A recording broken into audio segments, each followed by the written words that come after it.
Bonjour, je m'appelle Élisée, je suis la fille aînée de Mathéo. Je vais commencer à partir d'aujourd'hui aussi à faire des petites vidéos. Par contre, moi, ça va être un format un petit peu plus différent.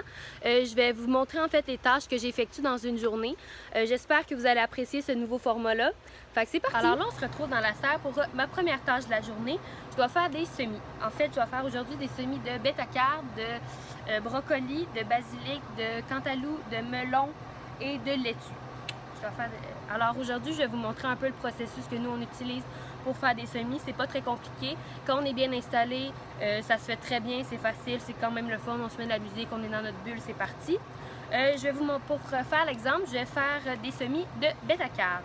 Ça, c'est dans un plateau de 72. J'y ai déjà mis la terre. C'est de la terre engraissée.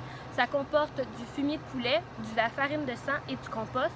Par contre, il faut faire attention pour ne pas mettre trop de compost parce que ça peut nuire aux racines des plants, des cultures en fait. Donc voilà, je vais vous montrer. C'est pas très compliqué faire des semis, vous allez voir. En fait, on doit juste faire un trou. Nous, on le fait avec un crayon, c'est plus facile. Il faut faire attention parce que le trou ne doit pas être plus profond que 3 fois la hauteur de la graine. Donc, ça dépend de la graine, ça dépend de la culture. Je peux vous montrer un exemple si vous voulez.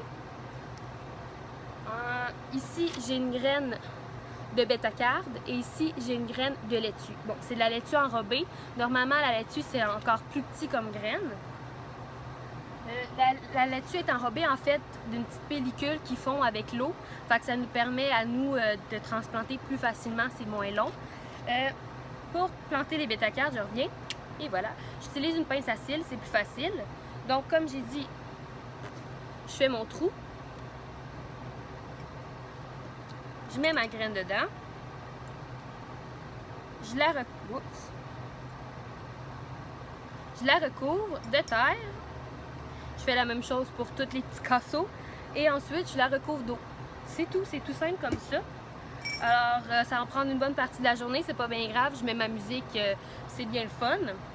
Fait qu'attention pour avoir une position adéquate pour ne pas vous faire mal au dos. C'est souvent ce qui arrive quand on reste longtemps debout à faire une tâche où on ne bouge pas. Alors voilà, c'était tout pour ma première tâche de la journée. Alors là, j'ai presque fini les semis. J'avais besoin de changer d'air un petit peu. Donc je m'en vais faire une autre tâche. Je vais couper le gazon autour de la pergola dans le fond. Parce que plus l'herbe est haute, plus il y a de chances que des insectes nuisibles puissent atteindre les cultures. Puis c'est pas ce qu'on veut.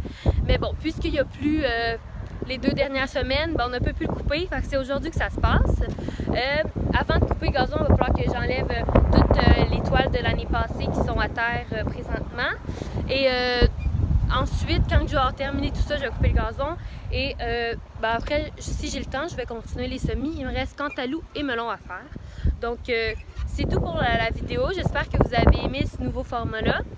Si vous avez aimé, vous pouvez toujours le partager la vidéo à votre entourage si vous pensez que ça peut les intéresser aussi. Alors, je vous remercie beaucoup. Je vous souhaite une bonne journée.